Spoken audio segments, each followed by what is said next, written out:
Hey everyone, so this is going to be a really different video today, but I felt the need to rant about something that has really frustrated me for a long time since I've started game development, and I wanted to make this video. It's just completely unscripted because it's something I'm super passionate about, and I also feel like if you're a game developer or just started making video games, this is something that you might relate to as well, because it's incredibly frustrating when you're trying to find your own identity and you got all these different people telling you to do certain things or that you shouldn't do certain things, and this is pretty much what I wanted to talk about today.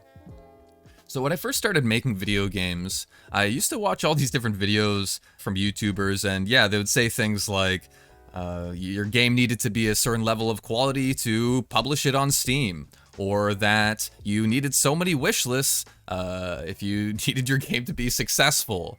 I was just cluttered with all this different information, and I had no idea what to do with all of it.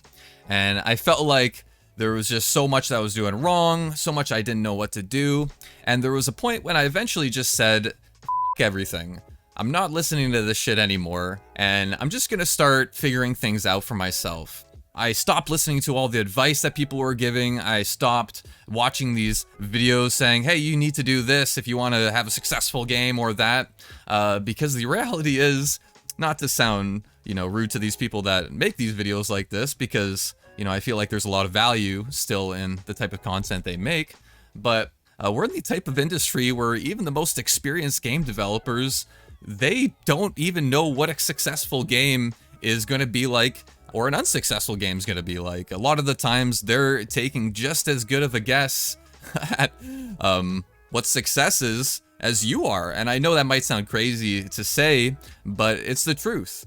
And I think a lot of times new developers don't give themselves the credit that they deserve for being as intelligent as they are to figure things out for themselves, to go out there and not be afraid to make mistakes and find their own identity. You got to take everything with a grain of salt. And when you start just blindly following advice or listening to people that have a lot of subscribers or have sold games that get hundreds or thousands of reviews, you start creating this bias in your head that I need to do what they do if I want to be successful. And that's just not true at all. The developers that I've seen, a lot of the times what makes them so special is that they find their own path. They have something that makes their games unique and special, and as soon as you start trying to follow what is working for somebody else, that's pretty much the moment you lose all of the love and passion that you had for game development. Why did you start making games? If you're making video games for money, you're probably not in the right career. Odds are you're probably an artist of some sort. You love making games because it's creatively rewarding, which is why I do it. And if you go and you try to follow these formulas, or you try to do things in ways that aren't specific to you as a person or as a studio, there's going to be some issues there, and you're probably not going to have the most success. And I'm not talking from a perspective saying I'm successful, because, I'm absolutely not even close to being a successful indie developer. I like to share my stories. I like to talk about the things that I do. But the reality is I'm just an ant when it comes to game developers. I have little experience. I have a lot to learn, and I need to publish a lot of games if I want to get to that level that I want to be someday.